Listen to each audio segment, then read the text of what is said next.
स्वाध्याय TV.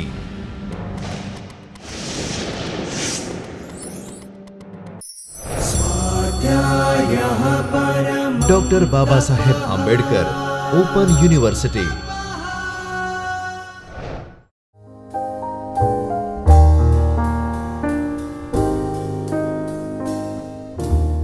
Namaskar. Welcome again in this series of lecture regarding the new topic of operating costing, which was actually started earlier. Now, this is the second sessions which we are going to discuss here in the particular this sessions, how the operating costing format can be prepared to determine the operating cost of a different services. Precisely, road transport services we will discuss in this session today.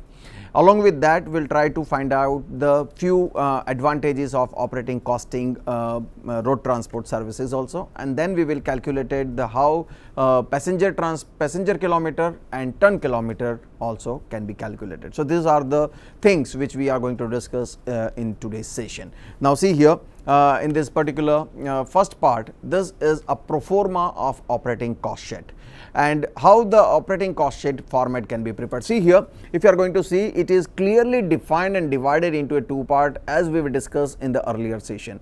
There are three possibilities, there are three partitions also in case of road transport and passenger transport as well as ton kilometer or goods transport, but precisely we are trying to divide this whole cost expenditures or the cost expenses of road transport services divided into a two parts. First is a fixed part or a fixed expenses, and the second part is a variable expenses or running expenses.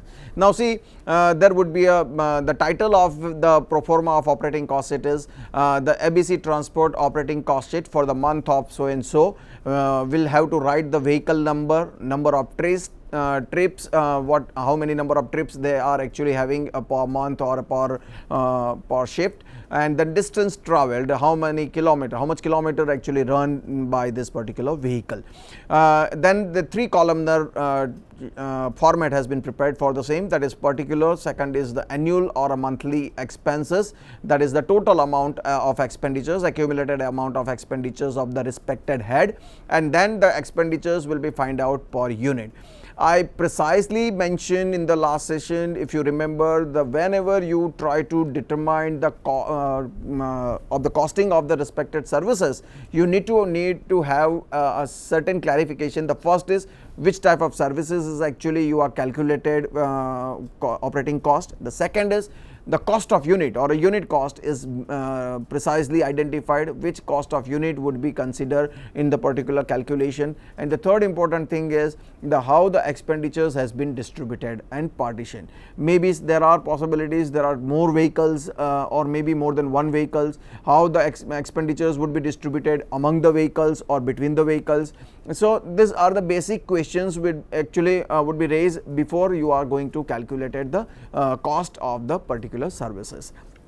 So here also we need to identify the how this particular cost can be calculated in case of a road transport services. It is actually clearly visible that it is divided into a two part. First is fixed expenses, then the second is running expenses, which is called variable expenses. Semi-variable expenses, we do not have a partition in this particular structure. Semi-variable expenses either may be considered in a variable expenses or maybe it would be considered as a fixed expenses. Now see one by one under the heading of a fixed expenses. Start with the first is manager salary, who is actually manage the whole business of transport services. The manager salary is always considered as a fixed expenses because whether the vehicle or a business run or in an operating situation, manager salary has to have required. So if you are going to pay the manager salaries with the services, it would be considered under the fixed cost. Then accountant salary, it is also required because of whether the business is operate or not, account salary has to pay. So that is also considered under the fixed expenses. Driver's salary. Now see here, driver's salary would be either maybe considered a fixed or maybe variable. How it would be considered fixed? If driver's salary would be paid per month, driver or cleaner both, if the drivers and cleaners salary paid per month, it is always considered as a fixed salary. But suppose if you are paid drivers and cleaners salary on the basis of a vehicle runs per kilometer, then it would be considered under the variable cost. So now we be careful whenever you are actually applying a drivers and cleaners salary, you need to have a clear clarification that whether it is paid on the basis of a monthly basis or maybe hourly basis or running per kilometer basis. If it is paid running per kilometer or an hourly basis, it is always considered as a variable expenses, but if it is paid on a monthly basis, it's always considered as a fixed expenses and then recorded under the fixed expenses heading. Then the next is you can consider the garage mechanic salary. Garage mechanic salary is always paid a fixed expenses because of whether the vehicles is actually put it into the garage for repairs and maintenance or further repairs charges. It would be the salary would be always paid to the mechanic of the respected garage. It is considered as a fixed expenses. Administrative overhead, any administrative expenditures are there, it is remain same because of you have an office, you maybe have a certain office furnitures and equipments, other things which are minimum requirement of the maintaining of office. So it is always incurred on a fixed basis. It is considered as a fixed cost. Garage rent, your bus is completely in a operating mode. That means we can say also the most of the time it is never actually went into the garage, but it's still the garage is required, and that is why the garage rent is paid on a monthly basis. It is considered as a fixed expenses. Because of it is paid on a monthly basis, it's a fixed expenses. Whether it is actually put it into the garage or not, garage rent has to pay. It is why fixed expenses. Insurance premium, it is fixed expenses. Whether it is bus is operator or not, insurance has to be taken and a premium has to be paid, and that's why the insurance premium is considered as a fixed expenses. Then the next is road tax and permit fees. Road tax and permit fees is also a fixed expenses, need to pay on a monthly basis or a lump sum amount paid at the time of a registrations when you purchase a vehicle. This is actually a fixed expenses, one time expense or maybe every year renewal expenditures. It is necessary to pay on a certain amount fixed basis. It is considered a fixed expenses. Hire charges, sometimes when you are actually hiring a certain buses for a 15 days or a 20 days or any other particular number of days, whether after hiring these vehicles, whether it is in operating mode or not, but you have to have certain expenditures of your hiring, certain expenditures of the hiring vehicles or maybe employees or maybe drivers or whoever. So the hiring charges to be paid, that is why it's considered a fixed expenses. Then interest on capital or a loan, interest on capital or a loan, it's a fixed expenses because of it is always calculated on a certain amount on a fixed basis. It is considered a fixed expense. So these are the fixed expenses under the banner of a fixed cost heading in the operating costing calculation. Now the second part, variable expenses. This is very important part because of most of the expenses are calculated on the basis of a per kilometer, running per kilometer. That means if the vehicle is in an operating mode, these expenditures are incurred. Otherwise, these expenditures will never incur. So that is why we need to identify and calculate the variable expenses on the basis of the vehicle runs per kilometer, or it would be calculated on the basis of a running vehicle per kilometer, per mileage, per ton kilometer or per passenger kilometer, whatever it is. So now see the part of variable expenses one by one. First is petrol or a diesel cost. Petrol or diesel cost would be calculated on the basis of the how many kilometers runs vehicle.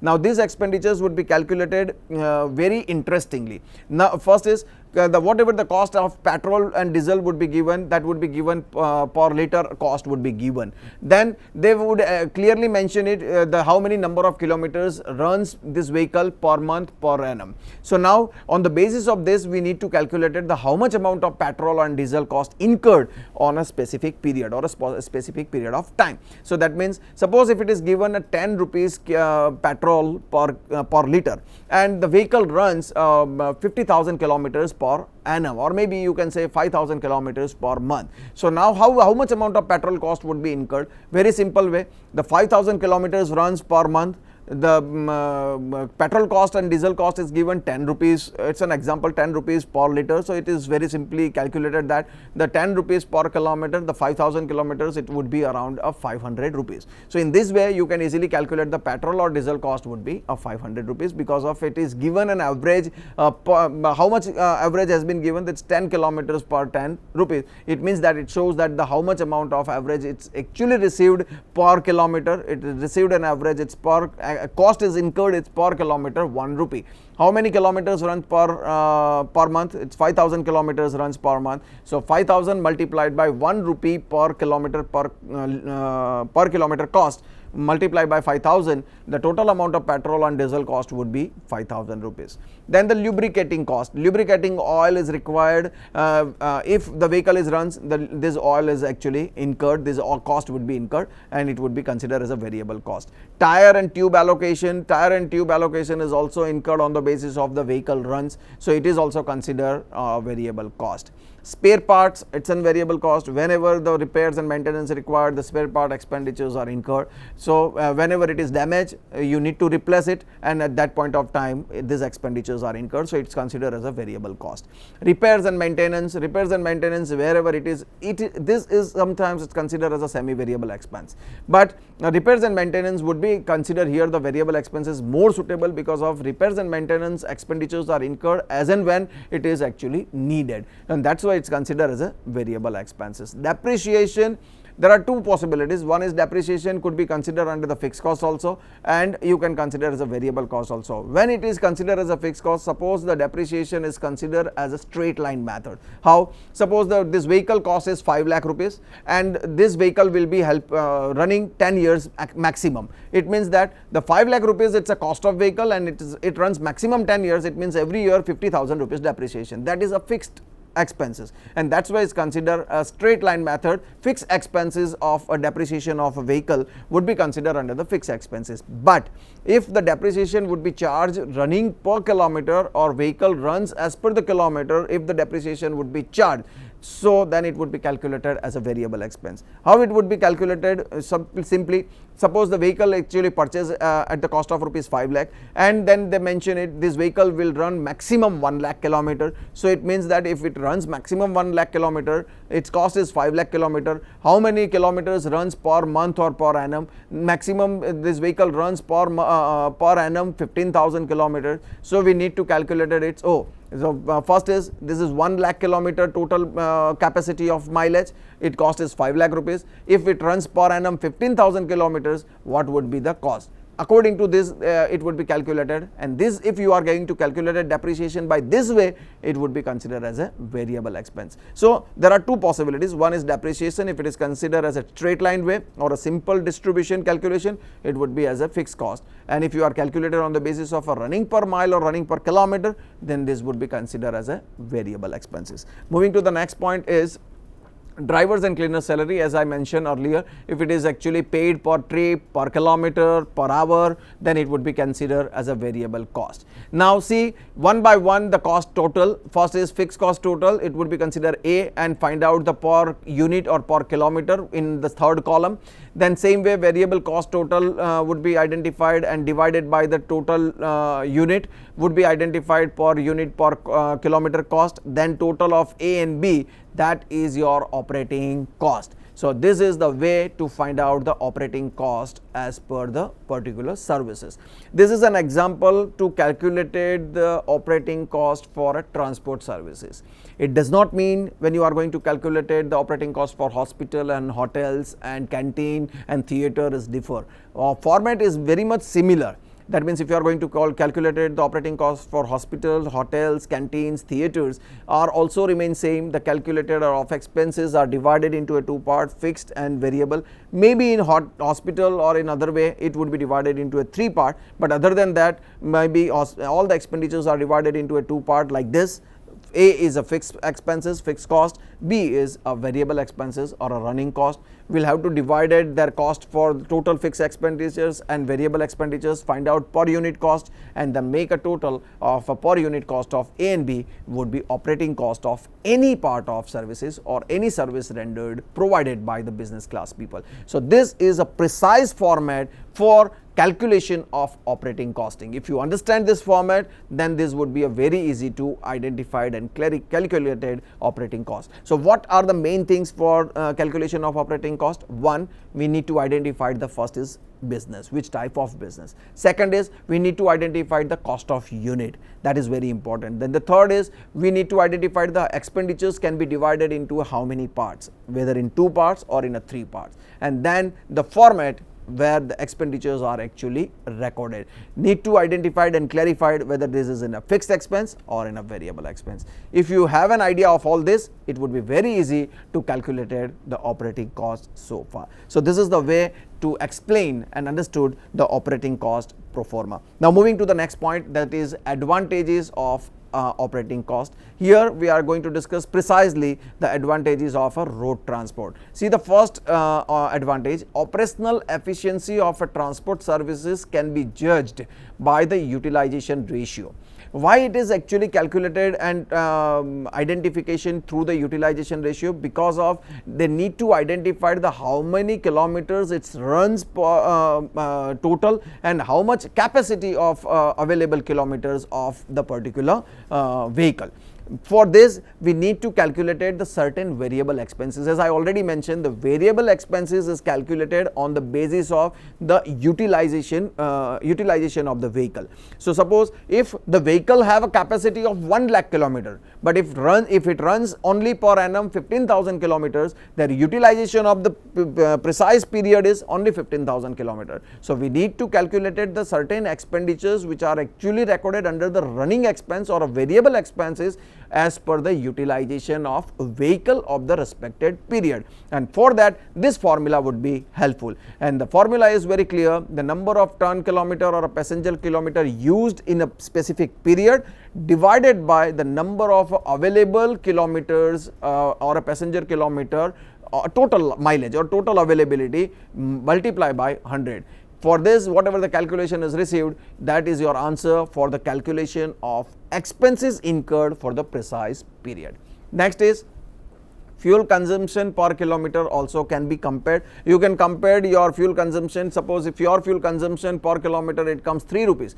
Generally we people are actually going to compare this, how much average per kilometer you have. So you maybe have a 3 rupees per kilometer or 4 rupees per kilometer. Maybe other people will get 2 rupees per kilometer or 2.5 rupees per kilometer. Automatically it would be compared and you can identify why your cost of fuel consumption per kilometer is higher than the others, and what type of steps you can take to control the fuel cost. In this way, this operating costing would be helpful to control the cost as well as reduce the fuel cost of your consumption also. The next is cost control can be exercised effectively by means of a comparison of actual performance with the budgeted performance. Naturally, fine, whenever you prepared a budget, maybe you actually have a very strict norms to prepare a budget. You try to control this, you wanted to control this, how you can actually reduce your cost, that is this way, that way, fine, no issue. But still you have a comparison methodology where you can actually compare of your actual cost incurred in the last operating system and what would be the budgeted expenditures can be incurred in the future. And according to this comparison, you maybe find out the some concern that the how you can control the cost and which way you can actually try to reduce your cost to use efficiently of your optimum utilization of your resources, fuel, tires, drivers, cleaners and other part of your operating services. The next is periodical comparison and comparison of one vehicle with another will yield useful information for control purposes. It's very similar ultimately to identify your yield output. How you can find out your yield output with the comparison of your vehicle, your one vehicle with the another vehicle, or maybe your services with the another company's services also. Cost of running on vehicle may be compared with the hired vehicle. That is also the one of the things and advantage of the calculation of road transport. Idle time, as we already discussed in the earlier stage on the last session, idle time and lost running time should be avoided. So that means if the people are actually taking too much hold between the two cities, running buses or maybe transport services, maybe at the time of when bus is providing a services, buses are on, so it consume fuel also. Maybe whenever actually it providing a services, they use the longer routes, right? So these are the things where they can have they can control to provide the services and find out the ideal efficient time for effective mileage calculation also. The another important point is journey through the shortest routes should be undertaken as far as possible if it is available. Fine, if you have a shortest route, you have to identify your shortest route and use this to minimize your cost, but if it is properly available. Optimum use of vehicle, regular maintenance and planned replacement of vehicles will reduce the operating cost, definitely. Fine, optimum use of vehicles, why it is? Because of when you are actually using your vehicle frequently, automatically your cost per running kilometer would be come down. So it is actually find out. The another is repairs and maintenance would be also divided between the number of kilometer runs. The another important is when you are replace your vehicles, automatically whenever you have a regular maintenance and repairs and you replace your one vehicle immediately with the another vehicle when it is required a repairs and maintenance, it actually find out the effective calculations of efficient management of running vehicle in your services or in your business, which would be helpful to control the cost so far. So these are the advantages of operating costing precisely a road transport. This is actually a part of a theory which we were actually trying to discuss first part of the session. Now before actually we'll start the next session onwards, the practical problems, I want to explain two important things in this session itself only. The one is how to calculate the passenger kilometers and the ton kilometers. So these are the two important features. As I already told you, unit cost or a cost of unit is very important feature or a part for the calculation of an operating costing. And in the transport services, there are two important cost of unit. For a passenger services or passenger transport, passenger kilometer is very important, and for the goods transport or goods services, ton kilometer is very important. And these two features would be helpful to calculate your operating cost very precisely and very systematically. So now we'll see the first part of a passenger kilometer. See the how you can calculate the passenger kilometer. For that we need to see the question also. See the question. A transport company is running two buses between the two places, and the distance between the two places is 100 kilometers. Apart, a sitting capacity of each bus is having a 50 passengers. That means the per bus actually having a sitting capacity of 50 passengers. It runs between two places, it is 100 kilometers, and the total standing and running charges incurred by a company in a month were rupees 40,000. That means they were actually mentioned the total amount of a fixed expenses rupees 40,000. Actual passenger travelled were 80% of the capacity. Fine. Now see the one by one. This sentences has to be divided. The total capacity is 50 passengers. Second is whenever it is actually occupied, that means the occupancy ratio is 80% of the capacity only. The buses run on all the days. Each bus made to and fro trip, that means to and fro trip at the two side trips. So that means if the example is taken, it runs between A and B. It starts from A and reaching to B and then coming back from B to A. That is called to and fro. It's a one round trip. It's considered as a one round trip, that is called to and fro trip. Find out the cost per passenger kilometer. So they need to identify the passenger per kilometer, and according to these calculations we need to identify the few important things. The first is the 100 kilometers between the two places, 50 passengers is the total capacity, 80% is an occupancy ratio, 40,000 rupees it's a fixed expenses, and the buses will run all the days. Now see here for how to calculate the solution. The solution calculation ke liye first we need to identify this, the 100 kilometers between two places. This is very important. Now see here, distance run per day, that is your first calculation, it's 200 kilometers. Why it's 200 kilometers? Because of, if you see the last sentence, it is clearly mentioned that each bus made to and fro trips. To and fro trips, it means round trip. So that means 100 is actually for going and 100 is for coming. So total 200 kilometers runs per trip. So that is called to and fro trip. Now passenger carried. it is clearly mentioned here in the second line that the passenger capacity in the bus is 50 passengers, but when it works, their occupancy ratio is only 80%. So for that, when it is runs, passengers carried 50 passengers multiplied by 80% capacity, it means it runs with only 40 passengers. Whenever it runs, only 40 passengers were actually occupied in the bus. Now the third important thing is, it is clearly mentioned that this bus is actually run all the days. It is clearly mentioned here, it runs all the days. So the number of days is 30 days. We assume that the per month the number of days is 30 days. Now we will calculate the passenger kilometer per bus. How you can calculate it? Very simple way. Per passenger kilometer per bus is, first is it runs 200 kilometers, so 200. How many passengers carried on a round trip? It's 40, so 200 into 40. How many days it walks actually? It's 30, so 200 into 40 into 30. The total round kilometers or a round trip kilometers is 2,40,000. So this is your first answer. 2,40,000 is the total passenger kilometer per month for a whole round trip. Now you got a first answer. Now you need to calculate the second answer. As we have already expenditures are incurred, there actually charges are incurred in a month is rupees 40,000. So that means the total expenditures are incurred 40,000 rupees.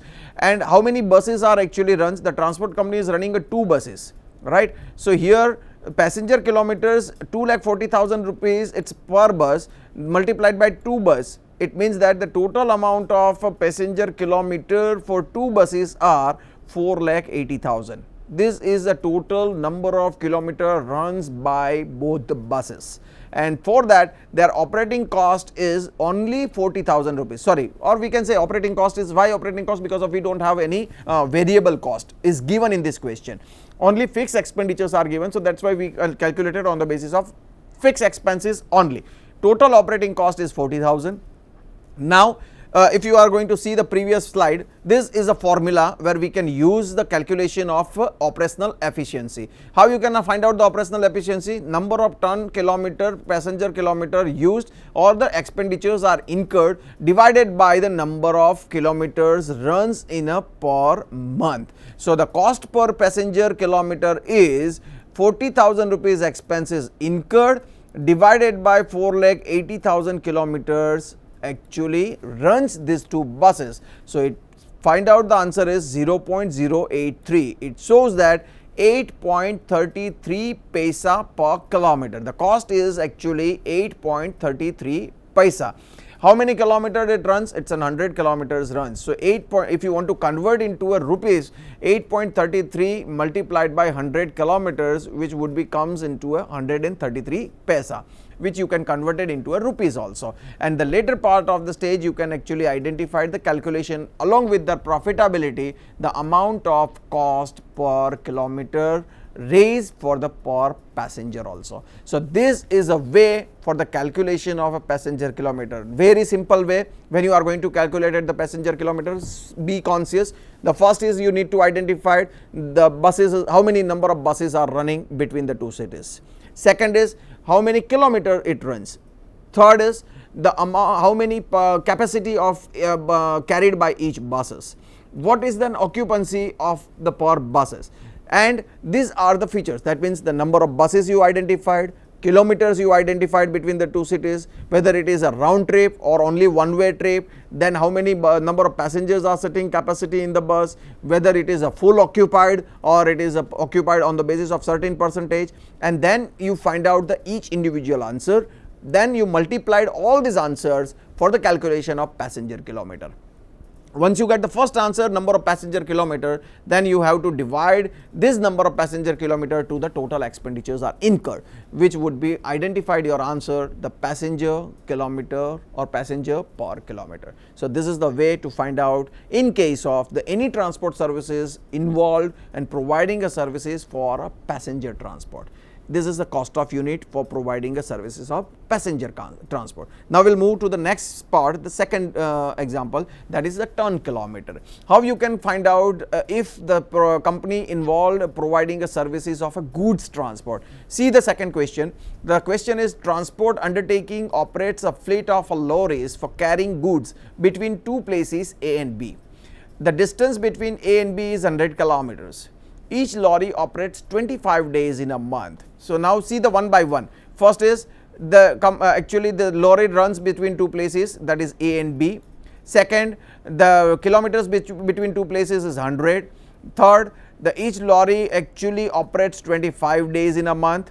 Then it starts every day from A with a load of 4 tons. Now this is very important, and when it comes back from A to B or B, that is actually having a 2 tons. Now calculate the commercial ton kilometers and cost per ton kilometer when the total monthly charges for a lorry rupees 90,000. Now see here, they asked to find out the how much amount of a per ton kilometer, but before that we need to calculate it the how much commercial ton kilometer is that. That means this answer would be calculated in a 2 stage. One is we need to calculate the commercial ton kilometer, and then we will find out the cost per ton kilometer. See the solution, very simple way.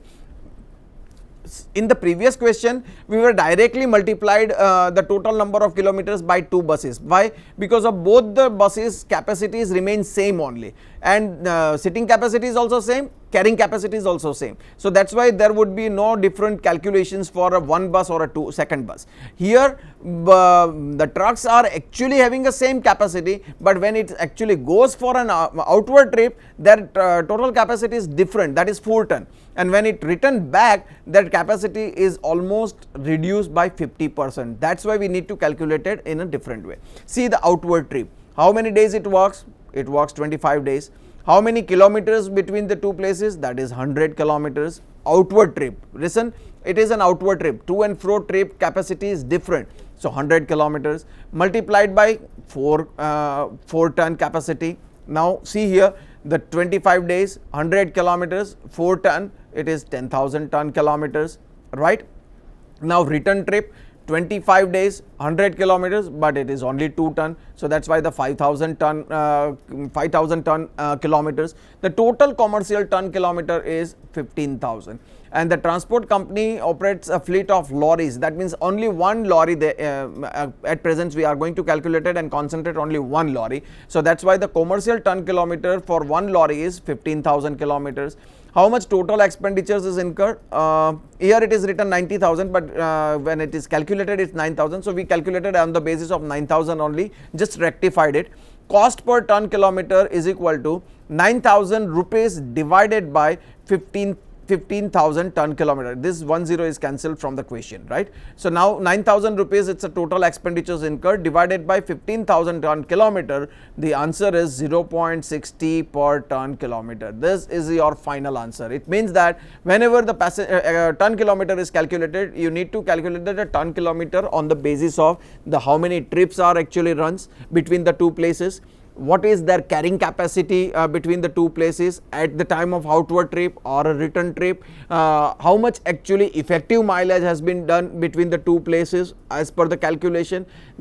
Find out the total commercial ton kilometers or kilometers which are actually carried by the lorry, and then this whatever the commercial kilometers calculated would be divided to the total expenditures and total cost incurred of the whole business. So this is the way to calculate the ton kilometer. These are the two important things in this session. One is how to calculate the passenger kilometer and ton kilometer. These two important things would be helpful for the further sessions when we try to find out the problems of operating costing in detail. So be conscious to calculate it and identify it properly. Just revise once again whenever you need to calculate it of a passenger kilometer and ton kilometer.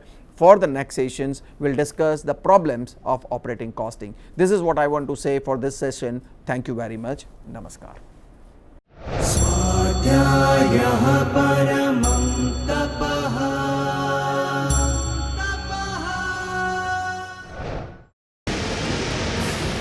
स्वाध्याय TV